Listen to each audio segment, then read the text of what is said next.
Hey guys, so today I want to give you my impressions on the Battlefield 5 beta that debuted last week. So I got the chance to play on PS4 and my gameplay doesn't suck as bad as my Black Ops 4 beta. So yeah, I'm here to get some good kills for you guys. So to start off, I like the Battlefield 5 beta, but it's definitely not without its flaws. Now, the sound design and the visuals are top-notch as expected, but some gameplay and design choices leave a lot to be desired, and Battlefield could be described as almost being unrecognizable in some areas at times. So let's get into some things that are new to Battlefield. So first up is knife fighting. You just whip out your melee weapon and go toe-to-toe with your enemy as long as they're in front of you. Before, it used to be like a short animation melee to kill your opponent, and they could like overturn that as well if they like timed it right. You know, I think this was in Battlefield 3 and in Battlefield 4. This was a bit annoying, and I'm glad they kind of changed that because, you know, as the attacker, I never had the chance to reverse the knife on somebody, but they always turned it on me, and I could never get a melee kill. So it's almost instinctive for me to just hit the melee button. But yeah, actually you can, you know, fight now, and it takes a couple swings to kill your target before they're actually dead. So I think that's a pretty good change. Now I can confirm it does just take one press of a button if someone has their back turned towards you, so you can just knife them and you kill them in one hit. If their back is turned, that's fine.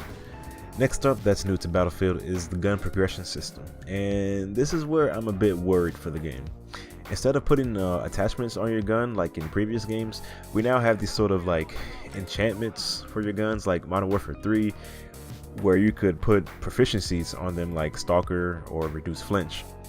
The gun, it looks the same, you know, no cosmetic choices for the, you know, enchantments, but now these cosmetic items, they cost credits, you know, and they also charge you credits for these, you know, enchantments or perks. You know, as you level up your weapon, you unlock more of these enchantments, and you can, you know, get extended mag, or, you know, reduce vertical recoil, we can reduce the horizontal recoil, so on and so forth. So to me, I prefer putting on attachments. You know, I want extended mags, I want compensators, I want grips and stocks and all this stuff. This enchantment kind of system is kind of weird, and I don't know, I'm just not the biggest fan of it. I shouldn't have to pay to unlock attachments. I think you know, attachments should be, you know, earned from actual gameplay, but I guess it's the same thing because you're earning credits as you go. So yeah, not too sure about this progression system. I've been hearing that it's a lot like Battlefront 2, Star Wars Battlefront 2, and yeah, good job EA, you learned your lesson. Now this next new feature was something that I think was removed in Battlefield 1, but I think it's been reintroduced into Battlefield 5, and that is the ability to spot and mark enemies. This is something that I loved about the Battlefield series. It essentially took away my reconnaissance role that I like to play. Before, everyone had the ability to hit R1 or whatever the button was to tag and see enemies they see on screen onto the minimap, and you would get points for that. I'm a team player, so giving my team as much information as possible is something that I love doing. Instead, this ability has been delegated to an equipment slot for the recon class that I never had the chance to unlock during the beta. It's a damn flare gun or something. Now, there is still the ability to spot targets or spot threats in a, you know, undefined area, but it's much more vague, and I think it only really applies to your squad. I'm not sure if it applies to the whole team. So I think that's something that I wish they wouldn't have taken out, but Finally, one of the last new features I like to mention is the ability to revive teammates without a medic class. More specifically, just your squad mates. You can't just go out and revive, you know, someone who's not in your squad. You have to be a medic to do that.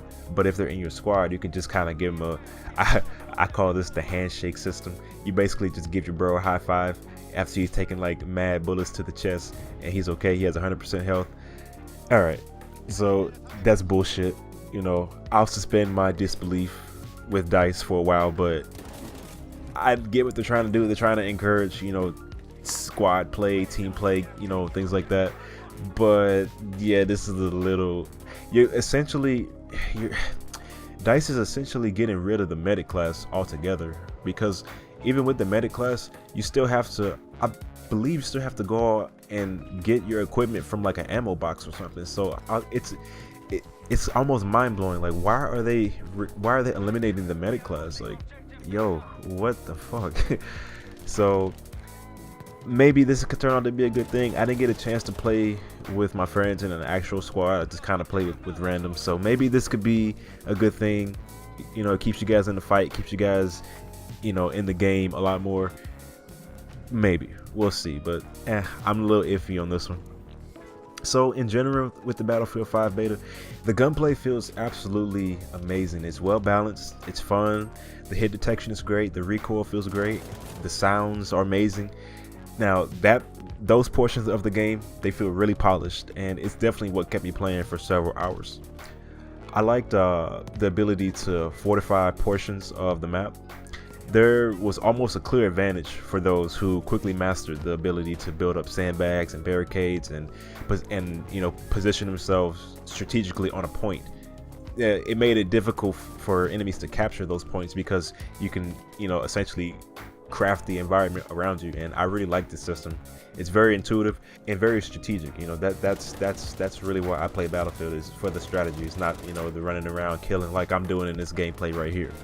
So going back to, you know, my thoughts on the squad play, it is absolutely crucial in this game. Like, I've never felt more reliant on my team than in any other Battlefield. You know, this is something that they really focused on with the squad spawning system.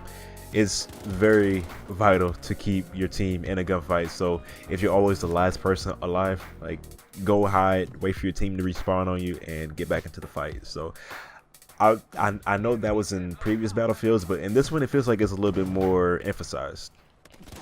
So, and with that system, I'm also glad that they warn you when your squad mate is under fire, because, you know, in previous Battlefield games you were able to spawn on your teammate while they're under fire and you just spawn die. That would be really frustrating, but instead that's removed from the game. The operations mode from Battlefield 1 makes a return to Battlefield 5, and it's easily one of my favorite modes, just because it's, you know, I guess you could say Call of Duty World War II copied this mode, you know, to the war mode, but I like this type of mode. It's a very sandbox style kind of mode. It's an overarching objective on a large scale map. So just having the ability to find a way to capture this point, do it by any means necessary, I like those type of game modes. I'm also a big fan of like how there's a story behind like each map. It'll tell you, oh, you're the German side and your German commander's talking to you. I really like game modes like that. Our lines are broken, but not our will. The British have taken the port, but the battle is not yet over. We will move what remains of our forces into the mountains. Up there, we will lie in wait. Battles take place over a few days. It feels like an actual war, and at the end of each round, like, the number of troops on the attacking side gets counted up. Like, that's insane. This really does feel like a war. And I think I played like 90% of my playtime was on operations, and probably about 10% was on conquest, which I'm not really a huge fan of. So the performance on the PS4 was pretty good. You know, I experienced some frame rate drops when there were several enemies on screen. Now this kind of blew my mind because I was playing in 720p on my regular PS4, so this really shouldn't be an issue, but it was. However, playing on a PS4 Pro, boy, that was fantastic. The frame rate was super stable, resolution, you know, the texture quality was a lot sharper, much better experience on the PS4 Pro, and overall it was probably more stable and more playable, but that's just how things go. Lastly, let's just run through a few things that I disliked from the beta. The snow can be absolutely blinding at sometimes on these maps. You know, I get that we're in a storm of sorts, but the snow effects can be really overbearing at times. In my opinion, they need to be toned down just a bit. Something else that blinds me is the award animation that you receive when you're in game. These usually pop up like mid gunfight for me, and they almost always obstruct my vision when I'm engaged in the gunfight. Scale this down, please. I don't need to get these lens flares and shit all over my screen when I'm getting an award. Please, just tone down exposure just a little bit. Another thing that really kind of frustrated me was when you enter a down state, you know, you have the option of slowing down your death or giving up. You know, you can bleed out faster to respawn. Well, just to start off, this was a little bit too real for me. I was honestly kind of scared for my soldier playing this game. Like, it put me in the shoes of someone who was like directly in a war and probably someone who didn't make it out. And just the thought of that was kind of scary. And you know, seeing the tanks roll by and the enemies fighting and people dying next to me, that was pretty scary. But other than that, it takes too long to get back to the respawn screen so I can start preparing for the next engagement. This new animation that's there to, you know, encourage your teammates to pick you up. Yeah, people just ignore that. I get I'm playing with randoms, but I got overlooked for a revive so many times, and I really dislike sitting there for 10 seconds bleeding out when I could be in the respawn screen waiting for the timer to, you know, count down or whatnot. And honestly, I would like to see hold the square button for 1 second and just skip the revive altogether. I don't want to have to sit there and bleed out. Now these next few ones, I'm gonna kind of rapid fire them pretty quick. Can we please add in the ability to quit after a match? Like, why is this not a thing? Why am I talking about this? Why do we not have the ability to quit? Use the whole touchpad. Use the left side to expand the minimap. Use the right side to pull up the scoreboard. Make things a lot simpler. Can somebody please explain how in the fuck I died in this clip? Like, I'm totally lost. If you know how I died, please let me know in the comment section, because I've been looking at this clip for the last 2 weeks and I still have no indication how I died. I'm guessing it was a nuclear bomb, a heart attack, combination of both of those things. I don't know. Just watch this.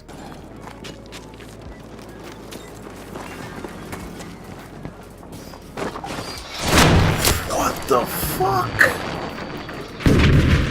What was that?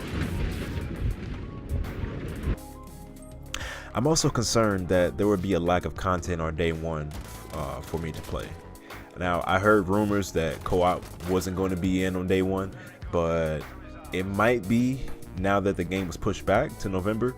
So you can expect to see me on operations and co-op mode if I decide to get the game.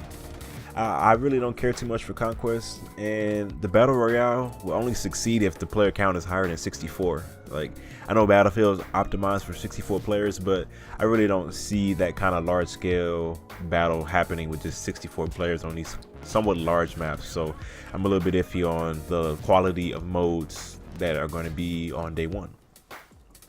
So yeah, that is it for my review of the beta. It's looking good, but there are some gameplay and, you know, UI decision changes that need to be made before this game is truly stellar. Will I buy Battlefield 5? Maybe. I'm leaning more towards Call of Duty, you know, Black Ops 4 this year. I will buy Battlefield 5 just to hop on it, you know, for a few minutes with my friends. But it's honestly, it's something that I can't tell you all to run out and buy just yet when it releases. That however is reserved for Black Ops 4, which I can tell you, yes, definitely go out and buy this game when it comes out. Buy Black Ops 4. Don't buy Battlefield 5 unless you have $60 just to throw away, just because. Now, I can't wait to get my hands on the Black Ops on the Blackout mode. I haven't played it yet. I will be playing it sometime on Saturday. I'm recording this on a Friday, by the way, so you guys will see my opinion on the Blackout mode, and from what I've seen, it already looks absolutely amazing. So you're gonna see some shitty gameplay on PC because I suck at PC, but I'll let you guys know how that turns out as well. Well guys, that about wraps it up for me. I hope this helps you make an informed decision about your next purchase, and I will see you in the next video.